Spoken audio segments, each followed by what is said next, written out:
Good afternoon, everybody. We are now live on Blue Table Talk. I'm your host, Jeffrey Jones. And I know we used to come on Tuesday, but this is Thursday, and it's a beautiful Thursday. So tonight we have with us Jefferson County Commissioner, candidate for Jefferson County Commissioner, Precinct 2, Julia Rodriguez. So before I introduce her, let's do a little talk about voting. It's time to vote, guys. So get yourself ready.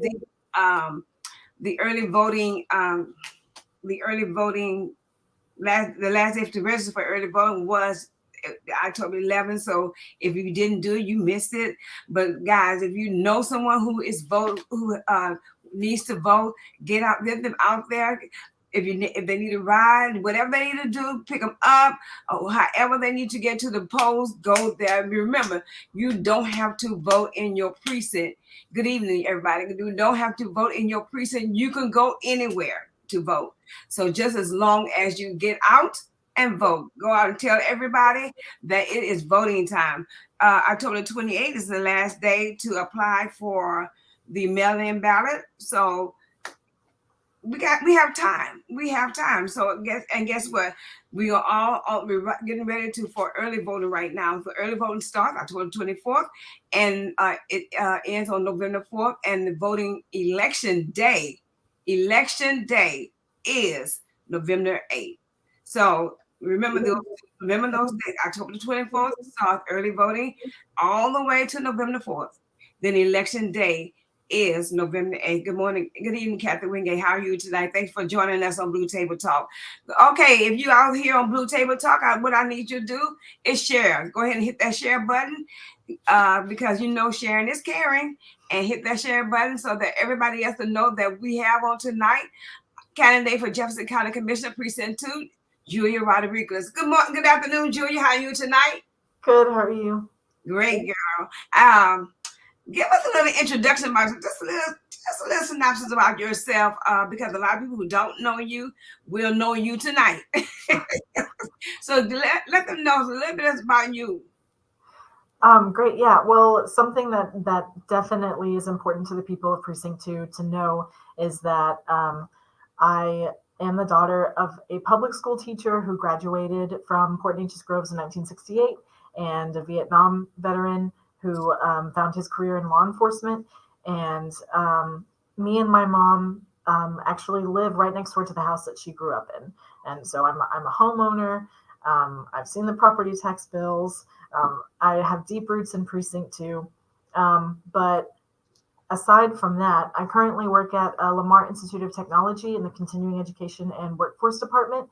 And so basically, what I do is I get people connected to certificates to help them get jobs or to get better jobs without having to go get a full associate's degree, because not everybody has the time or money to do that.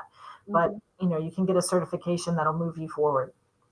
And so I'm really proud and happy to do that work. And so it puts me like directly into the like local economic development world and those conversations with industry.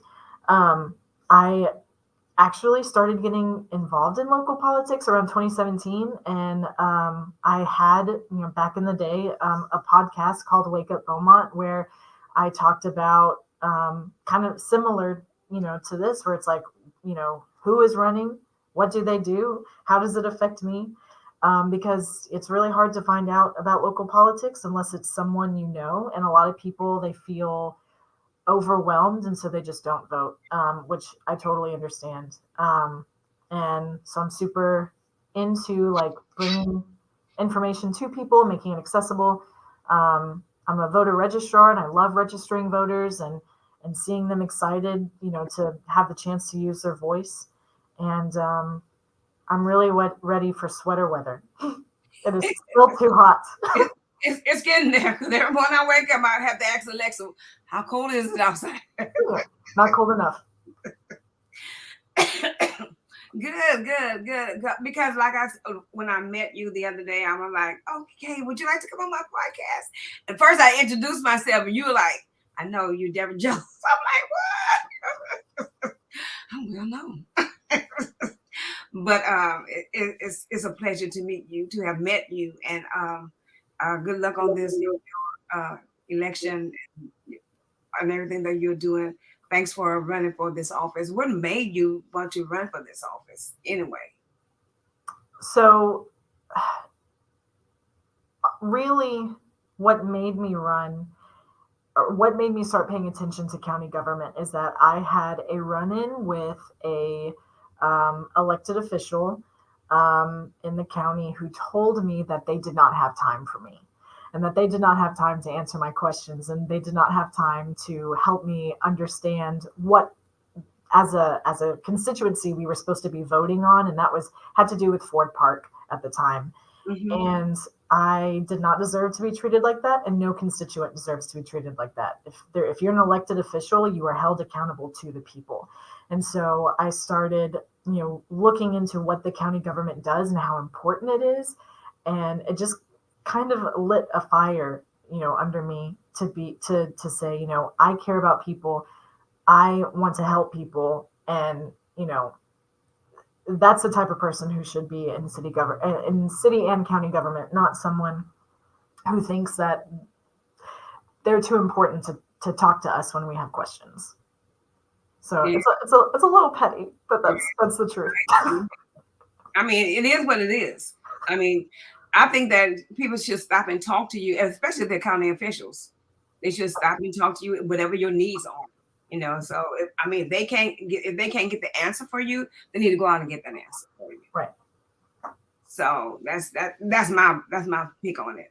Mm-hmm. Okay, Julia. So, what is your experience with preparing? I know it deals with budgeting. So, what is your experience in preparing or authorizing budgets?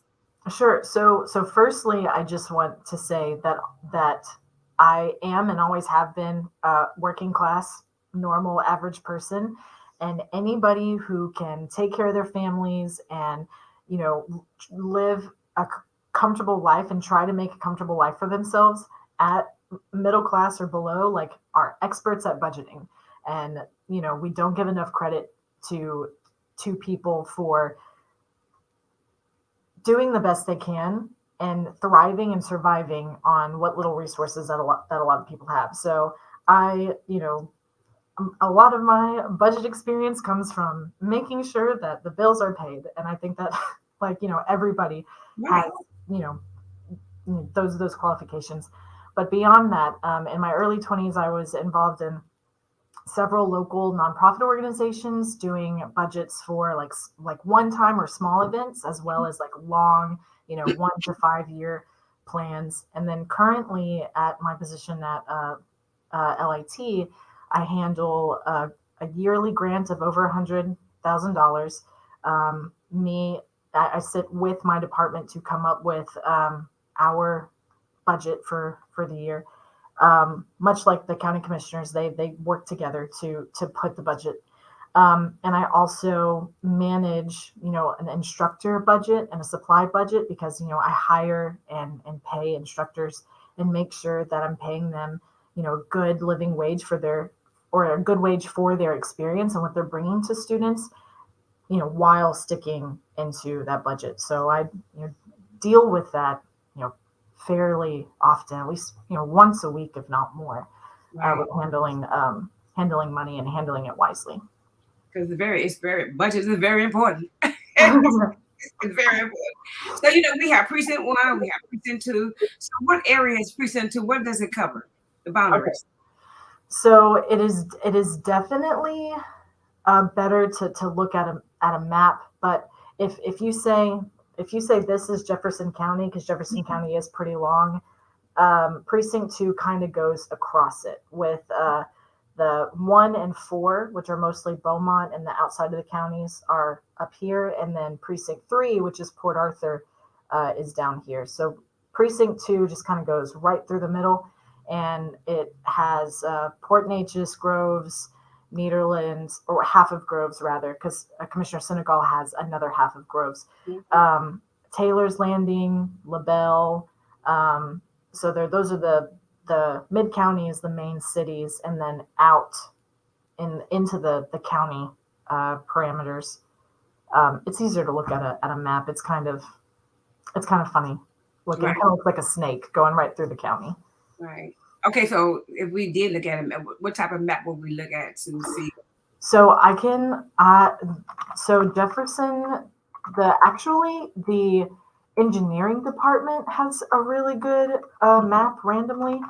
Um, count Jefferson County engineering, and I can look it up and I can send it to you so you can Okay. share.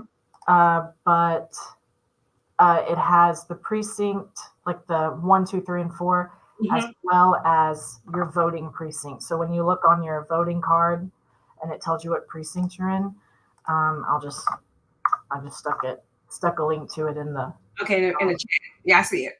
I see it. Okay. So let me talk to my viewers. Good afternoon, viewers. Thank you for joining me on Blue Table Talk tonight. And tonight we have Jefferson County, I'm sorry, candidate for Jefferson County Commissioner Precinct 2. We have Julia Rodriquez. And if you wish to speak with Julia, don't forget to put it on the comment section.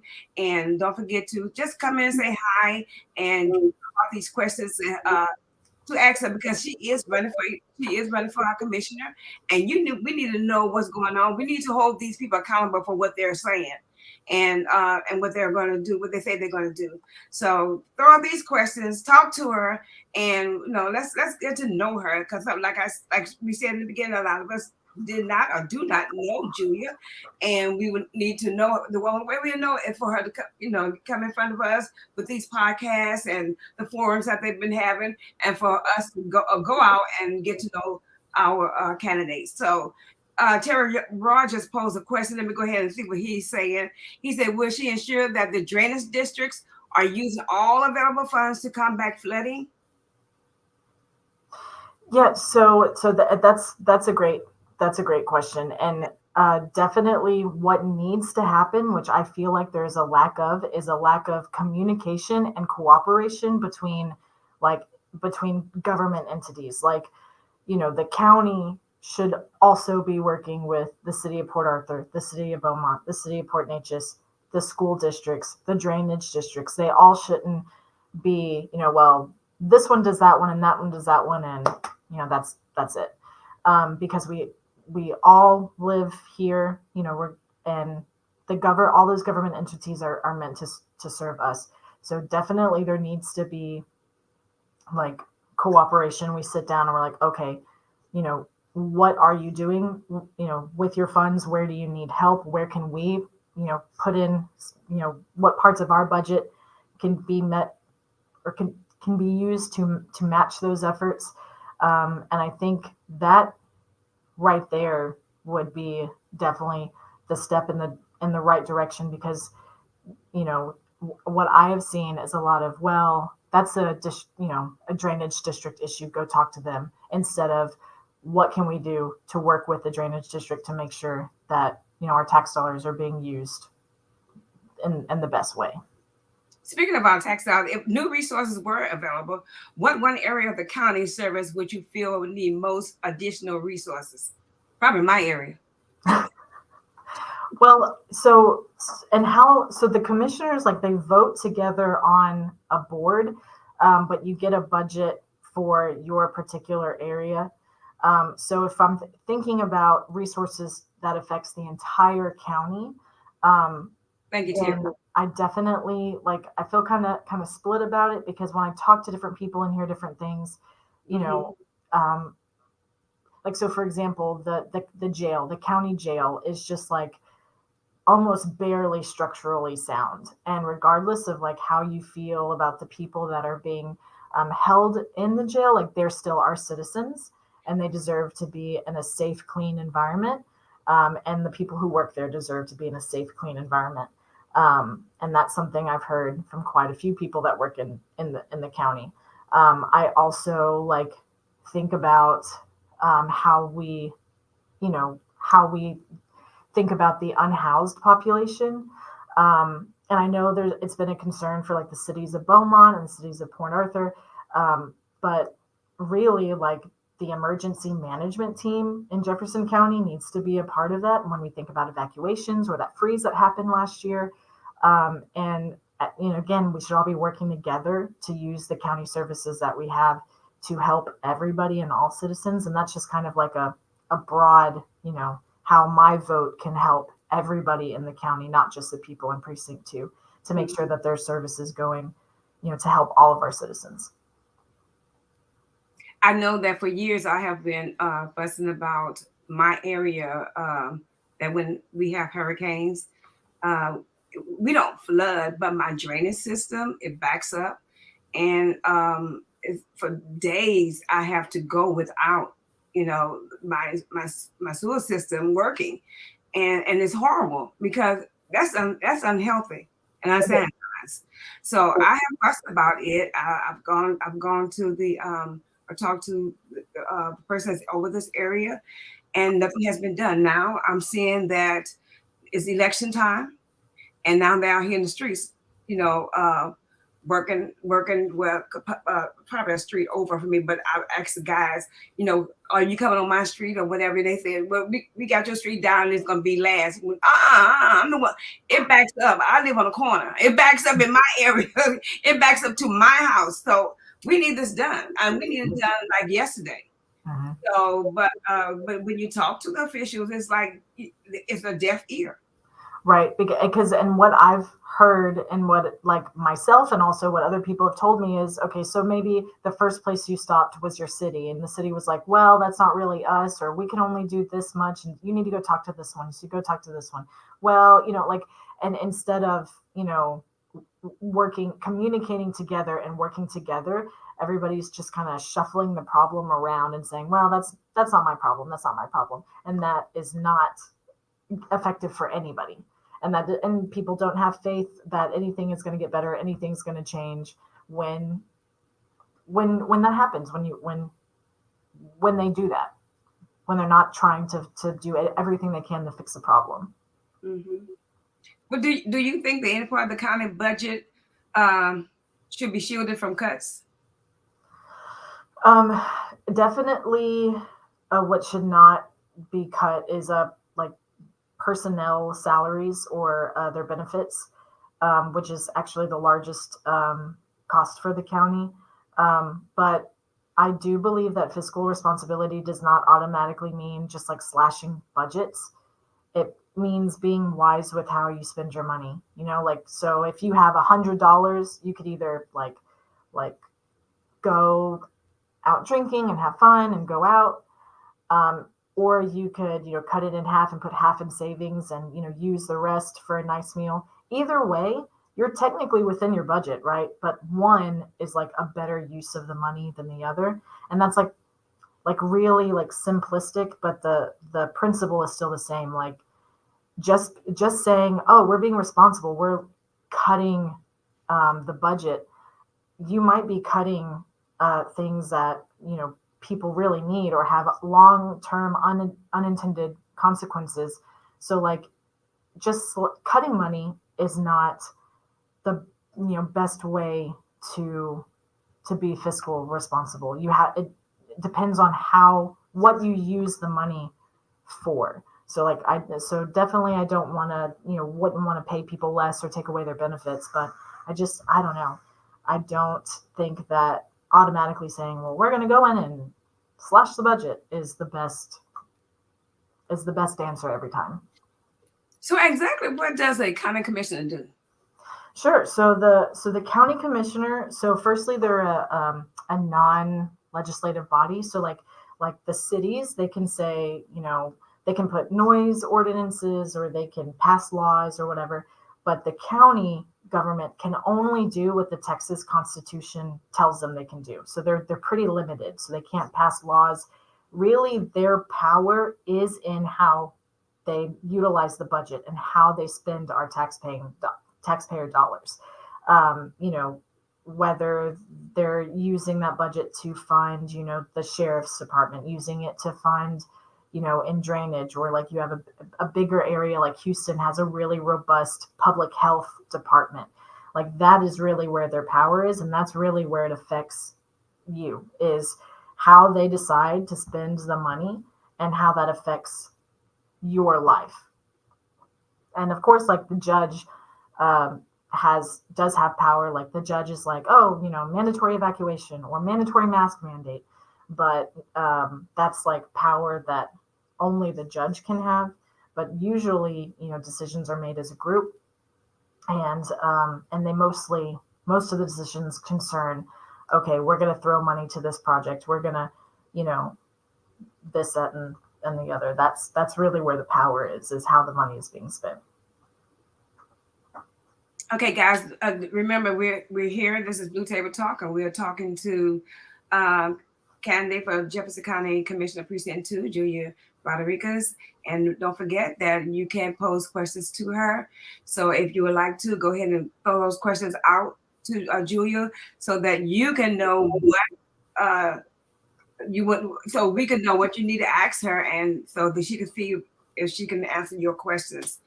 Okay, another question I would like to ask: if should any part of the with policy changes or investments are necessary to encourage broader employment?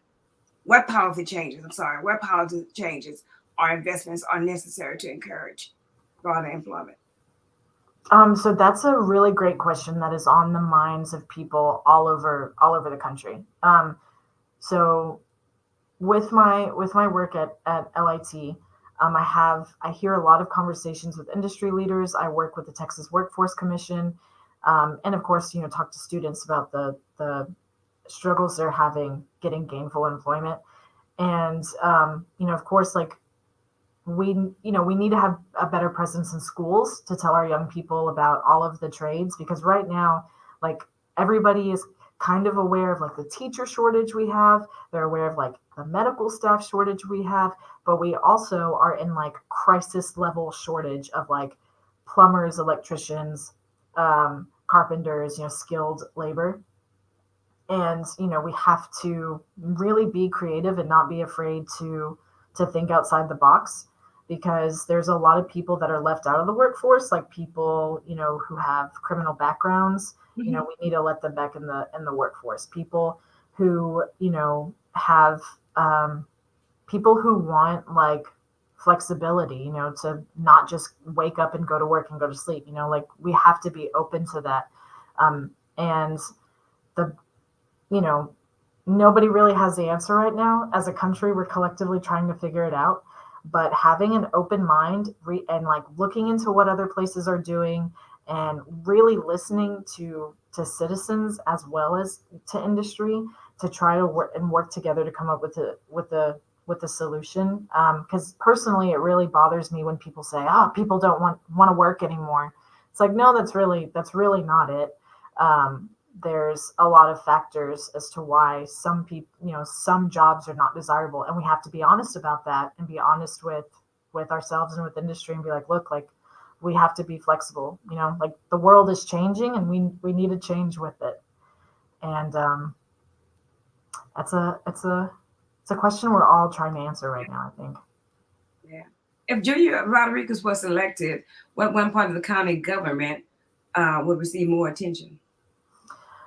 So I feel like it's obviously a theme. A big thing for me is communication, and how the county communicates with constituents.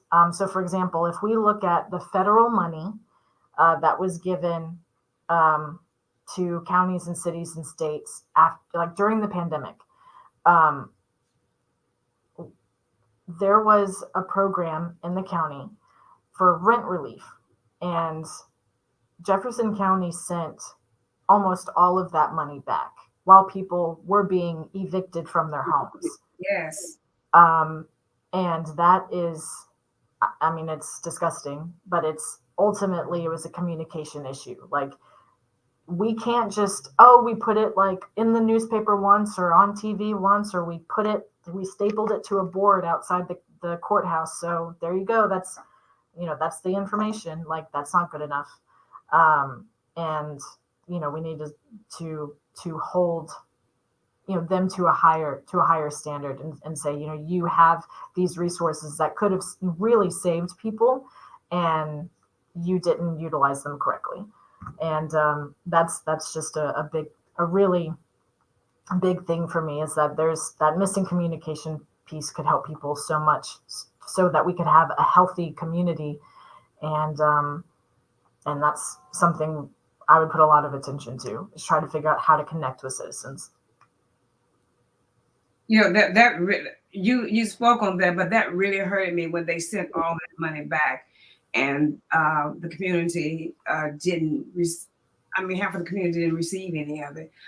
Do you think that someone could write a grant to get the money back, or get some of this money back, or do you think any of that could come a support or anything like that? I'm not sure, because I don't know what the rules and the laws about that were. But so for example, whenever that money came down, they had to create like a little board, and each commissioner appointed someone to be on the board to learn how you learn the stipulations on how to spend that money. Mm-hmm. So those people were supposed to learn it and use it effectively. But I bring that up because I was in court that day, and there were two commissioners that they knew who they were going to nominate. The person was there, and they were like, thank you, and they were totally good. There were two other commissioners that, I mean, literally they were like, oh, that was today. Well, hey, can you do it? Can you do it? Okay, cool. And that's how the board was decided Mm-hmm. for how that money was spent. Um, and that to me is really, that's probably why this happened, like just because of the just lack of preparation, lack of communication, and, putting responsibilities on people who were not ready for it, or who maybe didn't have like that really, really bugged me, because I was like, that's not going to end well. And it did not end well. I mean, that still kind of bothers me about that, because, like you said, a lot of people were evicted behind that, and they could have been given money to help them out. So I don't know. I'm a softie, but I wish they'd call me and had me on that. I'd have done something. I don't know. Mhm. So what would you do to bridge County to Jefferson as a whole? Sorry, say it again. What would you do to bridge Mid County to Jefferson County as a whole? To bridge Mid County to Jefferson County, Mm-hmm. like in terms of like kind of like the divide between Mid County and Port Arthur and Beaumont and all that. yeah. That is all. That's such a good question, because that kind of that unity, it is lacking all throughout our county. I definitely think that It's definitely divided. yes, and even because I did live in Beaumont for a little while, and even in some ways Beaumont's very divided, and I think it just comes down to having you know being kind and being empathetic, and not being the type of person who is like, oh well, I'm not going to go to Beaumont, I'm not going to go to Port Arthur, or like even in a joking way, like kind of stirring that pot. Being seen working with other leaders in other parts of the county, and other communities outside of Mid County, I think is really important. I think it's just like attitude, and being kind, and just being a leader who's willing to work with everybody, and not continue to like build on that. We're Mid County. We're isolated. Um, I don't know. That's kind of that's you're asking so many good questions that don't have simple, easy answers. But that's what I think. That's what government. That's what religion. That's what art. All the things that are important to us. There isn't an easy question to answer. Sometimes you really have to think and chew on things, and talk to other people, and get other perspectives to find answers. Do you plan to do more energy to exist in Texas? If so, why? Okay, so like I said, I'm a homeowner and I'm super not happy with what my tax bill looks like. But I think, the truth is that like we cannot make the changes that we need to our infrastructure and to protect our homes as quickly as we need it to if we don't have an influx in money. And I think the best way to attack that is to to renegotiate some of the tax abatements, some of the agreements that we have with these like huge billion-dollar industries that that sit right here. And even in whatever form that can take, even if it's like, hey, y'all need to hire more people in Jefferson County because if more people have like good jobs, and they'll go out shopping and out to eat and like boost the local economy and have more sales taxes. Whatever the agreement is, we need to sit down and have a better agreement with some of these corporations that they are benefiting more from our tax dollars than we are, and we need to get that money back into our local economy, and and just renegotiate like how you know we can better benefit from them being here, as well as them benefit, continue to benefit from being located in Jefferson County. I've been to a lot of forums where you were where they're talking and everyone else were, and the main thing they talked about was Ford Park. So, what is your position on Ford Park? What is your take on that? I mean, we've been fighting Ford Park for the longest. Yeah. What's your position on that?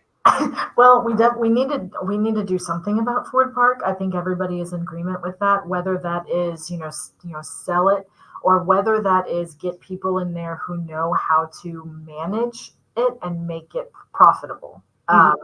Because that could be an answer too. Is like maybe we just need to hire the right person to go in there and make it what everybody dreamed it would be whenever they built it, or bought it. So um, definitely something needs to be done, and and I think all the commissioners are really open to ideas. That's why they were looking at a racetrack at one point in time.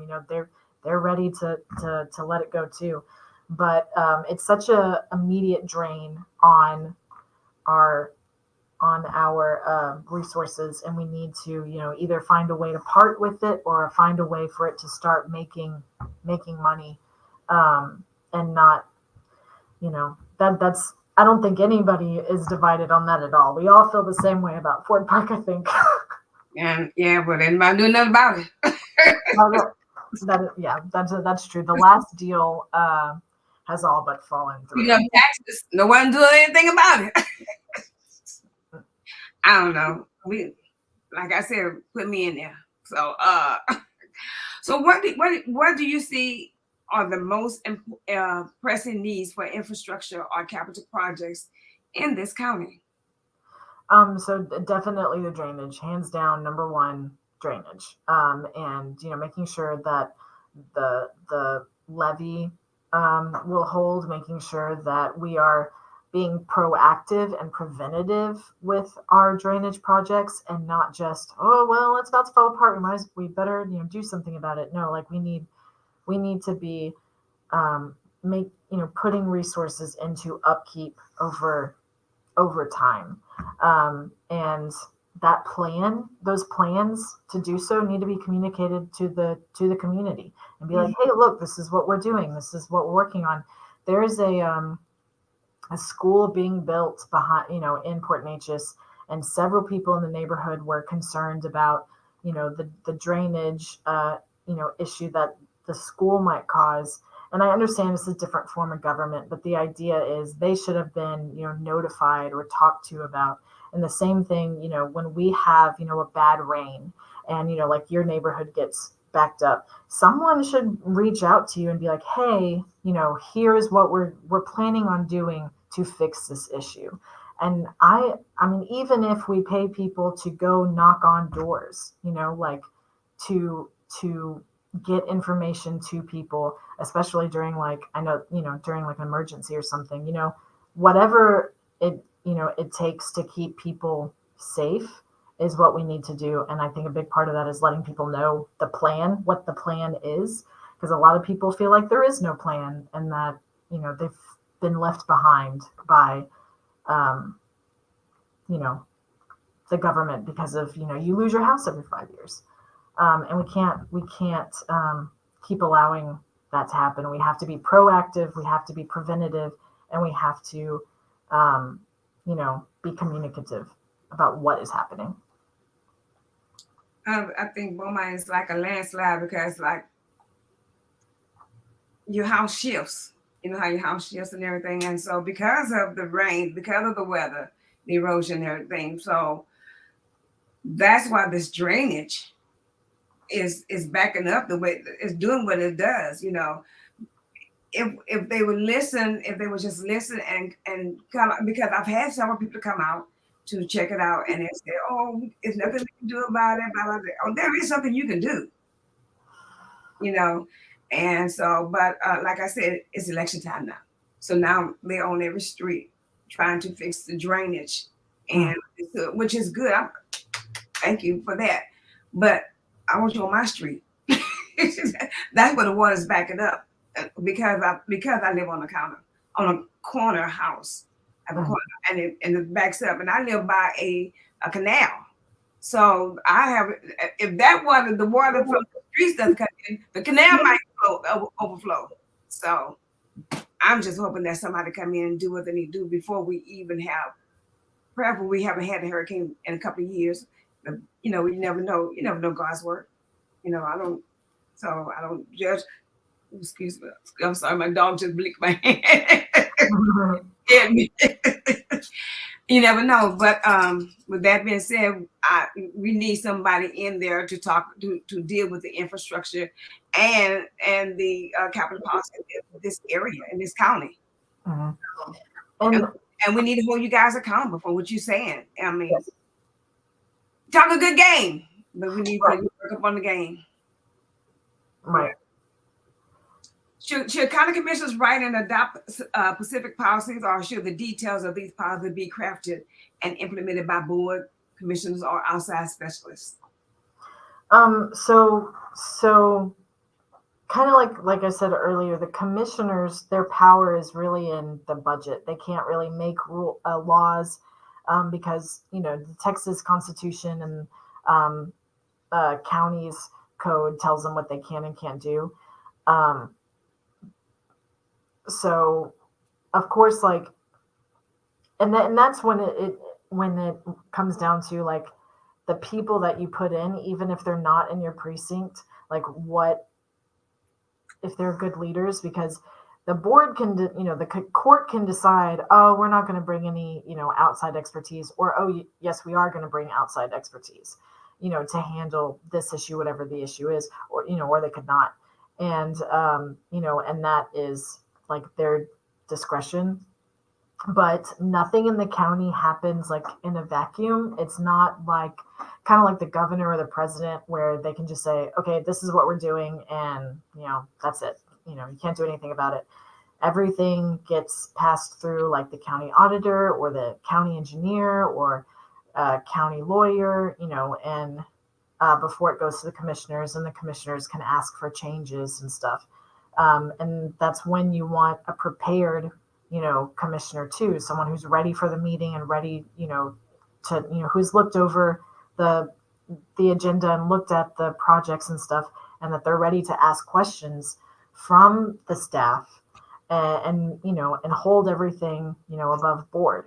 Um, so it's really, I feel like I maybe didn't really answer that, but it really kind of comes down to who is sitting in there, because they can't make decisions by themselves.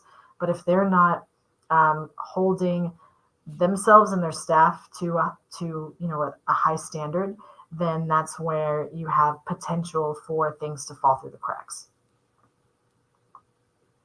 So you're saying that they're not the one who's going to write the plans. Well, I think it. I'm not sure, because I don't want to say yes or no. I think it definitely depends on how involved. So like I I have um, grant management experience, but I haven't written a grant.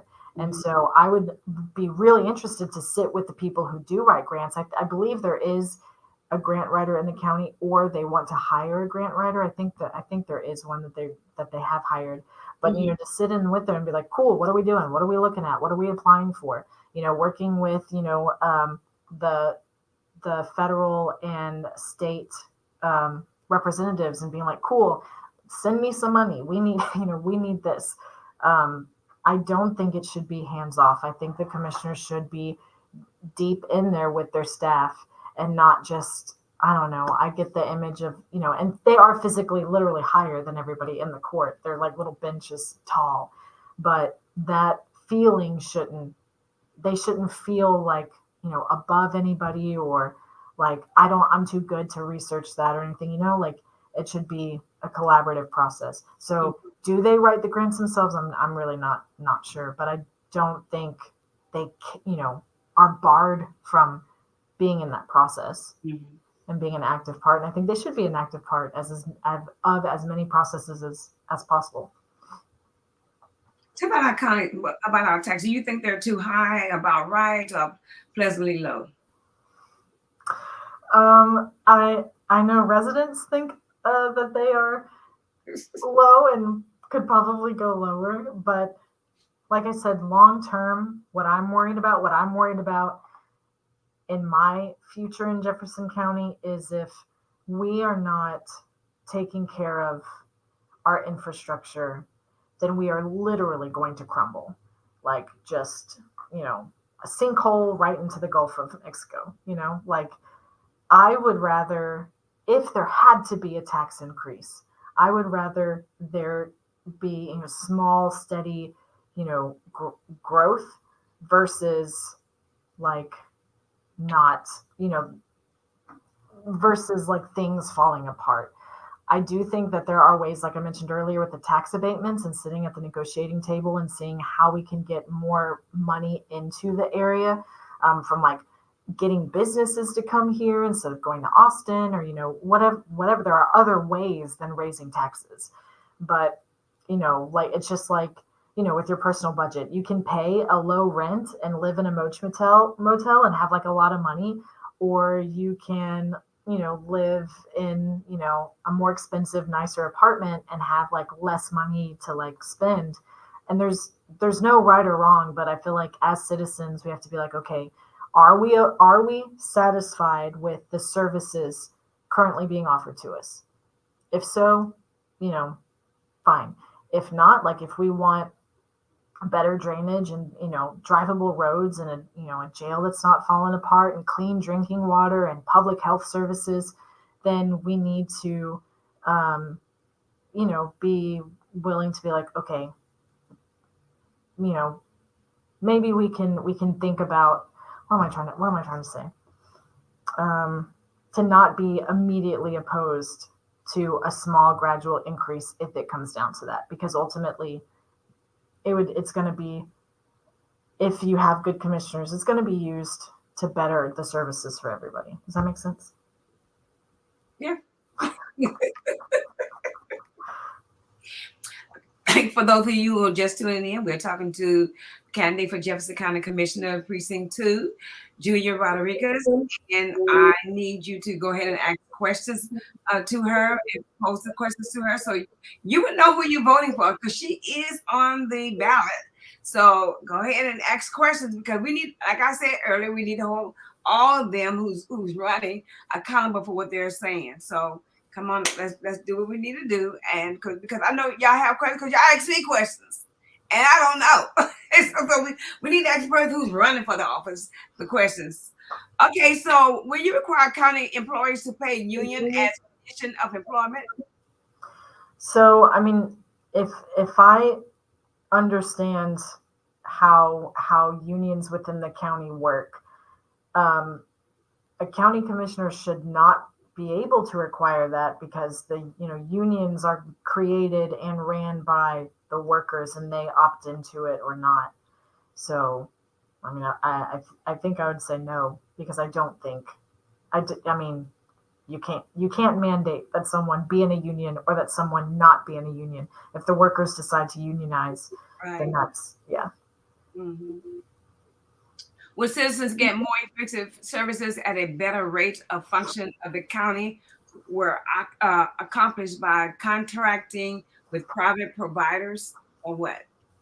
So I mean, maybe it depends on what is negotiated because you can get into a really bad contract or hire someone who misrepresented themselves, and then you get in a situation you know like Flint, Michigan, where they hired people to redo their drinking water system and then poisoned the water. Like Hmm. private you know private providers are not always immediately like, yes, that's the right answer. It really depends on what is being what the task is, who is the contractors are, and then also overseeing the project and being involved and making sure the contractor is doing what they're supposed to do. Hmm. And you know like it just really depends. I know that's unsatisfactory, but it really depends on the situation, because there really is no like always right answer when it comes to that. It just kind of it depends on who's negotiating that contract. Okay, again, guys, this is Jeffrey Jones. I'm with Blue Table Talk, and we're talking to candidate for Jefferson County Commission Precinct 2, Julia Rodriguez. And so early voting is coming real soon. So we need to know who we're voting for. Like I said earlier, early voting is October 24th through November 4th, and election day is November 8th. And Julia Rodriguez will be on the ballot running for Precinct 2 Commissioner. So if you want to ask questions, feel free to do so now before we go off the air. But before we go off, there are some more questions I need to ask Julia. And why do you think, Julia, that you are right for this position? um I believe that I'm right for this position because I have a passion for people and a passion for getting people um you know information and treating people with respect. Like I said, I kind of started thinking about getting into politics, which I never had thought about before, because I realized after that interaction with the county official, who said they didn't have time for me. And I was like, there are people making decisions about my life who don't care about me, who don't care, about anybody who, outside of their small circle, right?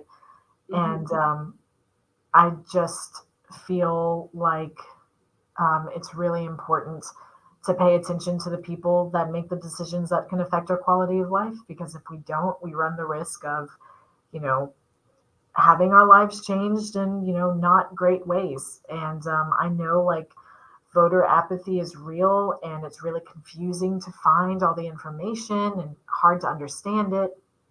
And I do feel like it's hard to understand on purpose. Not to sound like a conspiracy theorist, but it is hard to figure out voting. And there's a Bible verse that comes to mind in Hosea that says, "My people are destroyed by lack of knowledge." And when we don't make the time to figure out, what is happening, um, and how, and trying to hold people accountable, what by voting, by going to court, by pushing the news media to investigate issues, whatever power you as an individual have. If you don't take it, then you're putting yourself at mercy. And I understand that, and in a way that I don't want to say in a way that my opponent doesn't, but I know that my values of being kind and empathetic and caring about people and being innovative and trying to find creative solutions, and trying to really just do the best work. And that's why I think I'm right for this position.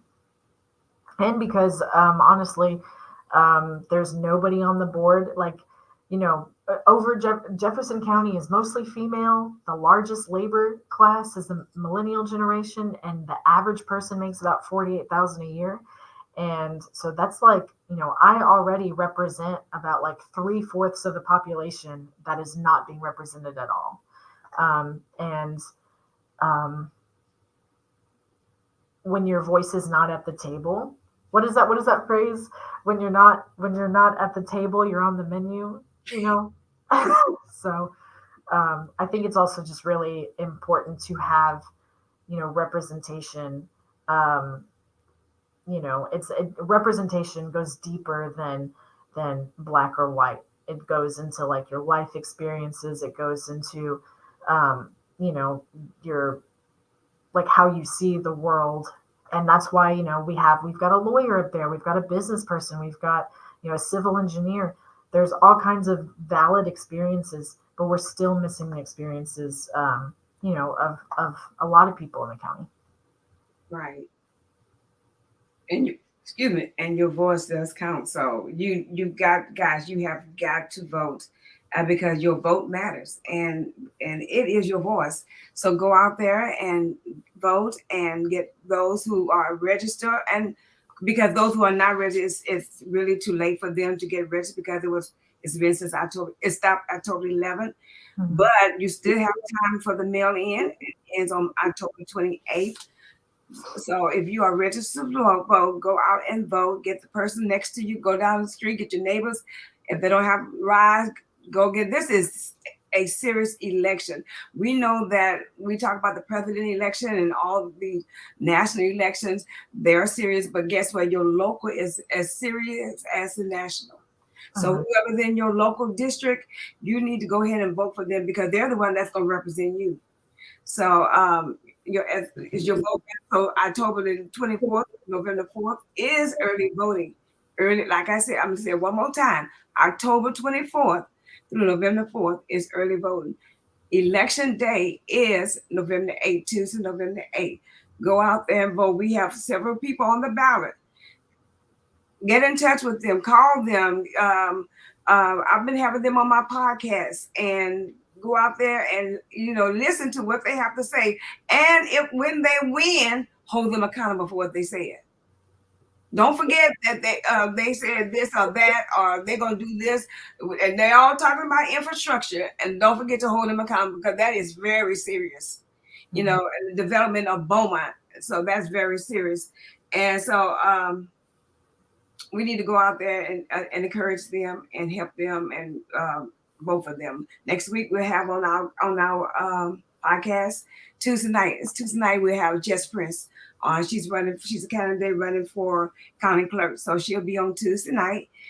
And 6:30 is the time, as always. A Blue Table Talk. Go out there and spread the word, and let them know Jess will be on. Get your questions together. As I always tell you, that these candidates are here for you. So long as they're running, vote for them. Get out there and help them out. Vote for them. So because your vote does matter. Julia, I want to thank you so much for coming on tonight, and being with Blue Table Talk. We appreciate you. And if there's anything that Blue Table Talk or myself can do for you, I am here for you. So y'all, we had tonight the Julia Rodriquez. She's a candidate for Jefferson County Precinct 2, and we need to vote.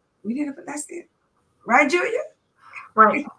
And I also just want to say to make sure that if you have any questions, to call the county clerk. So, for example, the first week of early voting, it's only 8 to 5, but that second week is 7 to 7.